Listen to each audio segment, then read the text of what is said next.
Hello guys, welcome to my YouTube channel. आज हम जिस मूवी के बारे में बात करने वाले हैं उस मूवी का नाम है अपोकैलिप्टो। ये एक बहुत ही बेहतरीन मूवी है जिसमें माया लैंग्वेज यूज की गई है। ये लैंग्वेज किसी को समझ में नहीं आती, लेकिन इस मूवी का डायरेक्शन इतना अच्छा है कि इसमें लैंग्वेज की ज़्यादा ज़रूरत नहीं पड़ती। मूवी के शुरू में हमें दिखाते हैं कि जंगल में कुछ लोग सुअर का शिकार कर रहे होते हैं और वो लोग अलग अलग तरकीबें लगा रहे होते हैं उस सुअर को पकड़ने के लिए। लेकिन वो सुअर बहुत तेज़ी से भाग रहा होता है और फिर आखिर में वो सुअर एक रस्सी से टकराता है और सामने से एक बहुत बड़ा लकड़ी का टुकड़ा आता है जिस पे बहुत सारी लकड़ियाँ लगाई होती है।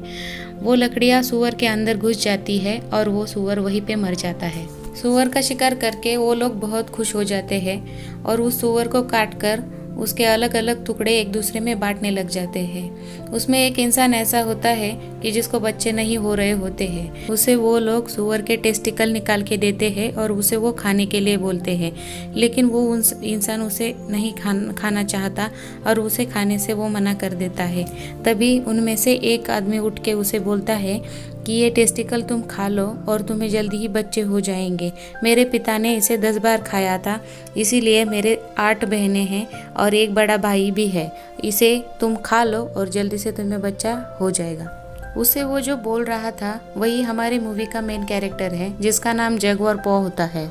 वो इंसान उन टेस्टिकल्स को खाने की कोशिश करता है, लेकिन उन टेस्टिकल्स का टेस्ट इतना बेकार होता है कि वो इंसान उन टेस्टिकल को खा नहीं पाता और सब लोग उसकी तरफ देख के उसका बहुत मजाक उड़ाते हैं। इसी बात पर उन लोगों में थोड़ी सी लड़ाई हो जाती है और जगुआर पॉ के पिताजी बीच में आकर उन लोगों की लड़ाई रोक देते हैं। फिर जगुआर पॉ के पिताजी उस इंसान को साइड में ले जाके समझाते हैं। तभी वो इंसान बोलता है कि मेरे बच्चे नहीं हैं, इसीलिए सभी लोग मेरा मजाक उड़ा रहे हैं। तभी जगुआर पॉ के पिताजी उसे स्ट्रांग बनने के लिए बोलते हैं और उसे एक दवाई देते हैं और उन दवाई को उसे यूज़ करने के लिए बोलते हैं और उसे बोलते हैं कि इस दवाई को यूज़ करने के बाद तुम्हें जल्दी से जल्दी बच्चा हो जाएगा। वो इंसान बहुत ही खुश हो जाता है और जगुआर पॉ के पिताजी को थैंक यू बोल देता है। अब वो वापस जाके अपने दोस्तों की मदद करता है जो शिकार काट रहे होते हैं।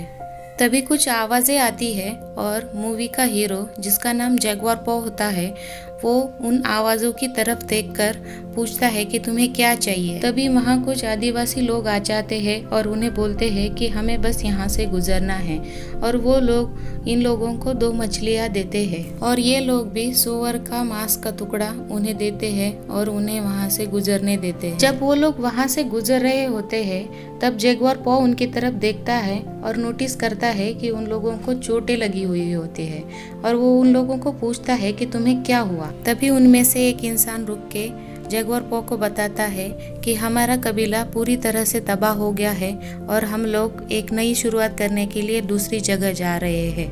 ये सुनते ही जगुआर पॉ बहुत परेशान हो जाता है और इसके बारे में और जानकारी लेने के लिए वो उन लोगों के पीछे जाने की कोशिश करता है।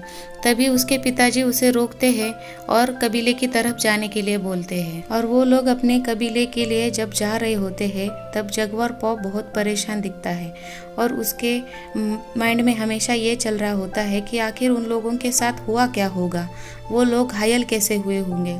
तभी जगुआर पॉ के पिताजी उसके तरफ देखते हैं और उसे समझाते हैं कि वो लोग डर रहे थे और डर का कोई इलाज नहीं होता। जब ये लोग कबीले पहुंच जाते हैं तभी हमें दिखाते हैं कि इनका कबीला बहुत ही खुशहाल होता है। वहाँ पे सभी लोग एक दूसरे का मजाक उड़ा रहे होते हैं। तभी हमें दिखाते हैं कि वो आदमी जिसको बच्चा नहीं हो रहा होता है उसे एक बुढ़िया पकड़ लेती है और उसे बहुत कोसने लग जाती है और वो बोलती है कि मेरी बेटी को एक बच्चा चाहिए। दरअसल ये बुढ़िया उसकी सास होती है और वो आगे बोलती है कि तुमने हमें फंसाया है, जल्द से जल्द अगर मुझे पोता नहीं दिया तुमने तो मैं तुम्हारी जगह कोई और लेके आऊँगी। ये सुनते ही वो और उसकी पत्नी घर के अंदर जाते हैं और सहवास करने के लिए जाते हैं। तभी उसे याद आता है कि जगुआर पॉ के पिता ने उसे दवा दी थी और वो उसे इस्तेमाल कर लेता है और उसे पता चलता है कि वो कोई दवा नहीं बल्कि मिर्च का पाउडर है और उसे उसकी बहुत तकलीफ होती है और एक बार वो सभी के हंसी का पात्र बन जाता है और सभी लोग उस पर बहुत मजाक उड़ाते हैं। और दूसरी तरफ हमें दिखाते हैं कि जगुआर पॉ अपने घर पहुंचता है और उसे एक बच्चा होता है और दूसरा बच्चा उसके पत्नी के पेट में होता है। हमें दिखाते हैं कि जगुआर पॉ अपने परिवार से बहुत प्यार करता है। रात को हमें दिखाते हैं कि कबीले में जश्न हो रहा होता है, सभी लोग नाच गा रहे होते हैं, लेकिन जगुआर पॉ सुबह की बात को लेके अभी तक टेंशन में होता है। तभी उसकी पत्नी उसको समझाती है और उसका सर अपने गोद में लेती है और उसे बहुत प्यार से शांत करती है। फिर बाद में हमें दिखाते हैं कि जगुआर पॉ को एक सपना आता है और वो अपने सपने में उसी आदमी को देखता है जिसको उसने सुबह देखा था और उससे मछलियाँ ली थी। उस इंसान का पेट फटा हुआ होता है और उसके हाथ में एक मांस का टुकड़ा होता है और वो जगुआर पॉ को भागने के लिए बोलता है और वहाँ पे एक कुत्ता भी भूख रहा होता है। तभी जगुआर पॉ की नींद खुल जाती है। तभी वहाँ पर एक आदमी को दिखाते हैं जो बहुत खूंखार दिख रहा होता है और उसके साथ में कुछ लोग छुपे हुए होते हैं और वो उन्हें बुला लेता है और वो जगुआर पॉ के कबीले पर हमला करने ही वाले होते हैं। तभी जगुआर पॉ को पता चलता है और वो अपने बीवी और बच्चों को लेकर निकलने की कोशिश कर रहा होता है। तभी हमलावरों में से ही एक आदमी देखता है कि जगुआर पॉ ने कुएं में एक औरत को छोड़ा है और वो जगुआर पॉ को मारने आता है। तभी जगुआर पॉ और उसमें थोड़ी हाथापाई हो जाती है और वो इंसान कुएं में गिरने ही वाला होता है। तभी जगुआर पॉ उसको खींच के वहाँ से दूर कर देता है और उसे मार देता है और बड़ी ही चालाकी से अपनी बीवी और बच्चे को एक रस्सी के मदद से एक कुएं में छोड़ देता है। वो कुआं बहुत ही गहरा होता है और उसमें पानी भी नहीं होता, इसीलिए वो अपनी बीवी और बच्चे को बड़े ही आराम से नीचे उतार रहा होता है क्योंकि उसकी पत्नी प्रेग्नेंट भी होती है। अब तक हमलावरों ने कबीले को पूरी तरह से नष्ट कर दिया होता है। आदमी और औरतों को मार रहे होते हैं और उनमें से कुछ लोगों को बंदी भी बना रहे होते हैं। और जगुआर पॉ अपनी पत्नी से बोलता है कि मैं कबीले वालों की रक्षा करने के लिए जा रहा हूँ, तुम यहीं पे रुकना। और उसकी पत्नी बोलती है कि तुम मत जाओ, लेकिन जगुआर पॉ वहाँ से जाने लगता है और वो एक रस्सी का डोर कुएं में छोड़ता है और दूसरा डोर एक बड़े से पत्थर पे बांध देता है ताकि अगर वो वापस भी ना आ पाए तभी उसकी पत्नी उस रस्सी को पकड़ के ऊपर आ सके। और वो अपने लोगों की मदद करने के लिए आता है। वो उन लोगों से बहुत ही स्ट्रांगली फाइट करता है। तभी वहाँ पर हमलावरों में से ही जो मेन सिपाही होता है वो उसके सामने आता है और उससे लड़ने लगता है। वो जगुआर पॉ को चाकू मारने ही वाला होता है। तभी जगुआर पॉ बड़े ही स्ट्रांगली उसका चाकू निकाल के उसे ही चाकू के नोक पे ले लेता है। तभी वहाँ पे वो खूंखार आदमी आता है और जगुआर पॉ के सर पे मार देता है और उसे वो बंदी बना लेता है। तभी वो मेन सिपाही जिससे अभी जगुआर पॉ लड़ रहा होता है वो जगुआर पॉ को मारने ही वाला होता है। तभी वो खूंखार आदमी उसे रोक देता है और उसे बोलता है कि ये मुझे जिंदा चाहिए, इसे मारो मत। तभी जगुआर पॉ अपने पिता की तरफ देखकर माफ़ी मांगने लगता है क्योंकि वो अपने कबीले वालों की रक्षा नहीं कर सका। और उनमें से वही मेन सिपाही ये देख के समझ जाता है कि ये जगुआर पॉ के पिता हैं और फिर बदला लेने के लिए वो जगुआर पॉ के पिता का गला काट देता है और जगुआर पॉ के भी मुंह पे मार देता है और वो बेहोश हो जाता है। जब दूसरे दिन उसे होश आता है तो वो देखता है कि उसके कबीले के सभी लोगों को बंदी बनाया गया है और फिर वो कुएं की तरफ भी देखता है। तभी वो मेन सिपाही उसकी तरफ देखकर उसे शक हो जाता है और वो कुएं के पास जाता है और कुएं में झांकने लगता है, लेकिन उसे कुएं में कुछ भी नहीं दिखता। उसे वहाँ पे सिर्फ एक रस्सी नजर आती है। फिर वो एक बड़ा सा पत्थर लेता है और कुएं के अंदर डाल देता है और फिर बाद में उस रस्सी को भी काट देता है। उस कुएं में एक छोटी सी सुरंग होती है जिसके अंदर जगुआर पॉ की पत्नी और बच्चा छुपा हुआ होता है। अब सभी बंदी बनाए लोगों को लेकर वो लोग निकल पड़ते हैं। रास्ते में उन्हें वो लोग भी मिलते हैं जो सुबह उन्हें मछलियाँ देकर चले गए थे और उन्हें भी बंदी बनाया गया था। हमलावरों ने बस बच्चों को छोड़कर सभी लोगों को बंदी बना के ले जाने की कोशिश कर रहे थे। उन्हें निकलने के बाद बहुत लंबी और मुश्किल यात्रा पार करनी होती है और रास्ते में नदी आती है, पहाड़ आते हैं, जंगल आते हैं, लंबा सफ़र तय करने के बाद वहाँ पर वो लोग पहुँच ही जाते हैं। वहाँ पहुँचने के बाद वो लोग देखते हैं कि वहाँ पे बहुत सारी लाशें पड़ी होती है, वहाँ बीमारियाँ फैली होती है और वहाँ पर एक बच्ची भी होती है। वो बच्ची कुछ भविष्यवाणी करती है, तुम सब लोग मरने वाले हो, जल्दी पवित्र समय आने वाला है और दिन में अंधेरा होगा, तुम उस अंधेरे से बचो। ऐसा वो हमलावर आदिवासियों के लिए बोलते हैं जो कि हमारे मूवी के विलन होते हैं। इसके बाद वो लोग आगे जाते हैं और देखते हैं कि वहाँ पर उनके जैसे हज़ारों लोग बंदी हैं और वो मजदूरी कर रहे होते हैं, पर उनकी हालत बहुत ख़राब होती है। हर तरफ बीमारियाँ फैली होती है, पर उन्हें वहाँ से एक गांव ले जाया जाता है। फिर बाद में उन्हें एक जगह ले जाया जाता है और वहाँ उनके पूरे बॉडी पर नीला कलर लगाया जाता है। वहाँ पर वो लोग भी होते हैं जिनके ये गुलाम होते हैं और वो लोग कबीले के सरदार का स्वागत करते हैं जिसने इन सभी को बंदी बनाया होता है। तभी एक आदमी उसे पूछता है कि कितनी बंदी है। तभी सरदार बोलता है कि वो मेरा बेटा तुम्हें बता देगा, लेकिन इस बार अच्छी रकम देना। यहाँ पर ये पता चलता है कि ये लोग लोगों को बंदी बनाकर यहाँ बेचने आते हैं।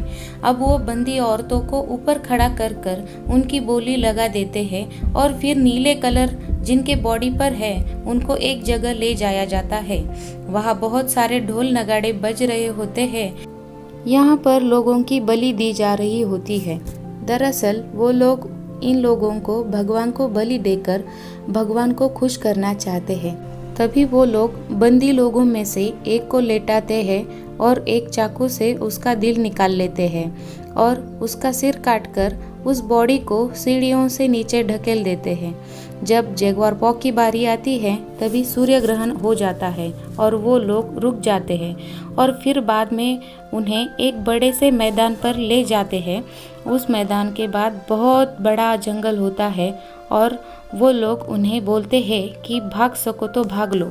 फिर बाद में सरदार का बेटा मैदान के आगे अंत में जहाँ से जंगल शुरू होता है वहाँ जाकर खड़ा होता है ताकि अगर ये लोग वहाँ तक पहुँच भी पाए तो वो लोग उन्हें मार सके।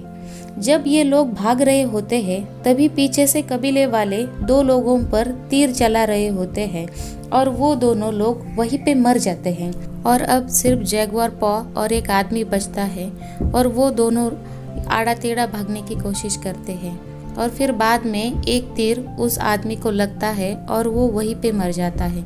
फिर बाद में और एक तीर जगुआर पॉ को भी लगता है लेकिन वो मरता नहीं, सिर्फ नीचे गिर जाता है। तभी सरदार का बेटा उसे मारने के लिए आता है और फिर पास में पड़ा हुआ वो आदमी उस सरदार के बेटे का पैर पकड़ के उसे नीचे खींचता है और फिर सरदार का बेटा उस आदमी को मार देता है और जगुआर पॉ को मारने ही वाला होता है। तभी जगुआर पॉ अपने पीठ का तीर निकाल के उस सरदार के बेटे का गला चीर देता है और फिर जगुआर पॉ वहाँ से भाग जाता है और फिर वो लोग भी वहाँ पे पहुँच जाते हैं। सरदार के बेटे को मरता देख हीरो के पीछे पड़ जाते हैं। हीरो किसी भी तरह अपने घर पहुँचना चाहता है क्योंकि उसके बीवी और बच्चे कुएं में हैं और वो भागते भागते एक पेड़ पर चढ़ जाता है, आराम करता है क्योंकि वो बहुत थका हुआ होता है। वो लोग पेड़ के नीचे से गुजरते हैं पर उन्हें कुछ पता नहीं चलता, लेकिन वो उस पेड़ के नीचे से गुजर रहे होते हैं तभी एक आदमी के शरीर पर हीरो के खून की बूंद गिर जाती है और वो समझ जाते हैं कि हीरो यही कहीं पेड़ पर छिपा है।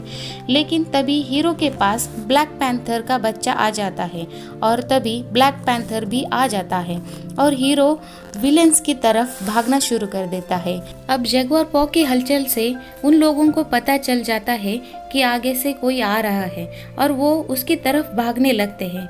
जब ब्लैक पैंथर हीरो पर हमला करने ही वाला होता है तभी कबीले का एक आदमी बीच में आ जाता है और वो ब्लैक पैंथर उसको मार देता है। तभी हीरो भाग जाता है। कबीले के लोग वहाँ रुकते हैं, ब्लैक पैंथर को मार डालते हैं और उसके बाद वो हीरो के पीछे भागने लगते हैं। लेकिन उन लोगों के दिल में डर पैदा होता है क्योंकि उस बच्ची ने भविष्यवाणी की थी कि उनका अंत होने वाला है। तभी कबीले का सरदार उन्हें प्रोत्साहित करता है और उन्हें बोलता है कि डर उसके दिल में है, तभी वो डर के मारे भाग रहा है। एक बार मुझे वो मिल जाए तो मैं उसकी चमड़ी उधेड़ दूंगा। और फिर वो हीरो को ढूंढने लगते हैं। एक जगह हीरो थोड़ा सांस लेने के लिए रुकता है, पर उसके बॉडी का कलर उस पेड़ पर लग जाता है। जब कबीले वाले उसका पीछा कर रहे होते हैं, तभी एक को वो नीला कलर दिख जाता है और वो सब को दिखा रहा होता है। तभी उसे सांप काट लेता है और वो लोग उसे मरता देख वही छोड़ आते हैं और दोबारा हीरो का पीछा करते हैं। अब वो पीछा करते करते बहुत नज़दीक पहुंच जाते हैं। हीरो भागता रहता है और आगे रास्ता ख़त्म हो जाता है, क्योंकि आगे बहुत बड़ा झरना होता है। अगर उस झरने में वो कूदे तो शायद बच भी ना सके, पर उसके आगे भी मौत है और पीछे भी मौत, ऐसी सिचुएशन होती है और वो रिस्क लेकर झरने में कूद जाता है, मगर वो बच जाता है और वो ऊपर देखकर कबीले वालों को चुनौती देता है कि दम है तो आ जाओ, क्योंकि मैं अब मेरे जंगल में हूँ। मेरे बाप ने यहाँ शिकार किया है, मैंने भी यहाँ यहीं पे शिकार किया है और मेरे बच्चे भी यहीं पे शिकार करेंगे। उन्हें वो चैलेंज देकर बुलाता है। उनमें से एक आदमी बोलता है कि हमें उसके पीछे नहीं जाना चाहिए। तभी कबीले का सरदार उस आदमी को मार देता है और नीचे फेंक देता है। फिर वो नीचे कूदने का डिसाइड करते हैं।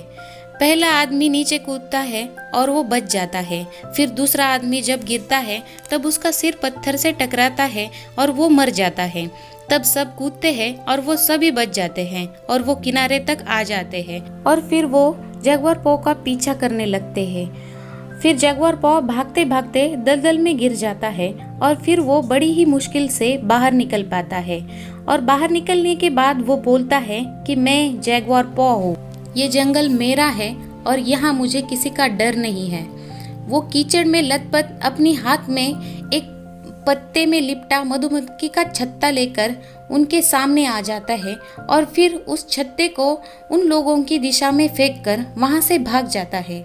मधुमक्खियां उन लोगों को काटने लगती है और वो लोग यहाँ वहाँ भागने लगते हैं। फिर जगुआर पॉ को एक पीले रंग का जहरीला मेंढक मिल जाता है। फिर वो बड़े बड़े कांटों को लेकर उस मेंढक में घुसा देता है और उन कांटों को जहरीला बना देता है। फिर वो एक पेड़ को कीचड़ लगा देता है और वहीं पे छुप जाता है, ताकि उन लोगों को लगे कि वो वहीं से भागा है और वो लोग भी वही करते हैं और उसका वहीं से पीछा करने लगते हैं। फिर वो एक बड़े पत्ते को गोल करके जहरीले कांटे एक आदमी की तरफ फूंकता है और वो कांटे उसे जख्मी कर देते हैं और उसके मुंह से दर्द-भरी चीख निकलती है और उसे एक आदमी सुन लेता है। ये वही आदमी होता है जिसने शुरू में हीरो के पिता को मारा होता है। फिर जगुआर पॉ और वो आदमी आमने सामने आ जाते हैं और बीच में एक हथियार पड़ा होता है और वो एक दूसरे की तरफ भागना शुरू कर देते हैं। तभी वो आदमी जगुआर पॉ की तरफ वार कर देता है, पर जगुआर पॉ थोड़ा नीचे झुक के नीचे से निकल जाता है, पर वो हथियार उठा लेता है। फिर वो जगुआर पॉ को मार पाता इससे पहले ही जगुआर पॉ उसके सिर पर मारता है और वो नीचे गिर जाता है। फिर और एक बार मारता है और वो वहीं पे मर जाता है। अब बारिश शुरू हो जाती है और उसे याद आता है कि उसकी बीवी और बच्चा अभी भी कुएं में है। तभी उसकी बीवी को लेबर पेन शुरू हो जाते हैं और वो बहुत दर्द में होती है। फिर जगुआर पॉ जल्दी से कुएं के पास पहुंचता है और उसकी बीवी और बच्चा उसे कहते हैं कि हमें जल्दी यहाँ से निकालो, पर वो वहाँ से भाग जाता है क्योंकि उसके पीछे बचे हुए 3 लोग हैं। उसको भागता देख कबीले का सरदार उसके पीछे भागता है और बचे हुए 2 लोग कुएं में झांक कर देखते हैं। तब उन्हें पता लगता है कि जगुआर पॉ के बीवी बच्चे यहाँ हैं, पर उन्हें पहले हीरो को मारना था, इसलिए वो उन्हें वही छोड़कर उसके पीछे भागते हैं। जगुआर पॉ भागते भागते रुकता है क्योंकि उसे कुछ दिखता है, पर तभी सरदार उसको तीर मार देता है। वो तीर उसके दिल के जरा सा ऊपर जाके लगता है और बड़ी मुश्किल से वो खुद को संभाल लेता है और वो बड़ी मुश्किल से उस तीर को तोड़ता है और खड़ा हो जाता है और फिर कबीले के सरदार को ललकारता है और बोलता है आ जाओ। तभी कबीले का सरदार उसकी तरफ भागता है और तभी उसका पैर एक चीज से टकराता है। ये एक रस्सी होती है, ये वही रस्सी होती है जिससे जगुआर पॉ और उसके कबीले वाले शिकार किया करते थे। जैसे मूवी के शुरू में उन्होंने सूअर का शिकार किया था। जब कबीले का सरदार का पैर उससे लगता है, तभी दूसरी तरफ से एक लकड़ी का बड़ा सा टुकड़ा आता है और उसमें नोकीली लकड़ियाँ लगाई होती है। वो लकड़ियाँ उसके शरीर के आर पार हो जाती है और इस तरह उसकी मौत हो जाती है। अब वो वहाँ से भाग जाता है क्योंकि बाकी के 2 लोग उसे ढूंढ रहे होते हैं। तभी दूसरी तरफ हमें दिखाते हैं कि कुएं में पानी बढ़ता ही जा रहा है और पानी उसके बीवी के मुंह तक जा रहा है और इतने में ही उसे जोरों से दर्द होने लगता है और वो वहीं पे एक बच्चे को जन्म देती है। और दूसरी तरफ जगबॉर पो भागते हुए समुंदर किनारे आता है, वहीं घुटनों पर बैठ जाता है। वो बहुत घायल और थका हुआ होता है। तभी वो समुंदर की तरफ एकटक देखता ही रहता है। तभी वो 2 लोग भी वहीं पे आ जाते हैं और वो जगुआर पो को मारते नहीं, बल्कि वो भी समुंदर की तरफ देखते ही रहते हैं। और तभी वहाँ पे बड़े बड़े शिप आ जाते हैं, जिनमें कुछ यूरोपियंस जिनके हाथ पे क्रॉस का निशान है, वो जंगल की तरफ आ रहे होते हैं। तभी जगुआर पो वहाँ से निकलकर अपनी पत्नी और बच्चे को कुएं से निकालता है और वो वहाँ से जा रहा होता है। तभी उसकी पत्नी उन जहाज़ों को देखकर कहती है, क्या हमें उनकी तरफ जाना चाहिए? तभी जगुआर पो उसे बोलता है कि हमें जंगल की तरफ जाना चाहिए एक नई शुरुआत के लिए। और इस तरह ये मूवी यहीं पे ख़त्म हो जाती है। अगर आपको मेरा एक्सप्लेनेशन अच्छा लगा हो तो मेरे चैनल को लाइक, शेयर और सब्सक्राइब ज़रूर कीजिए। Thank you.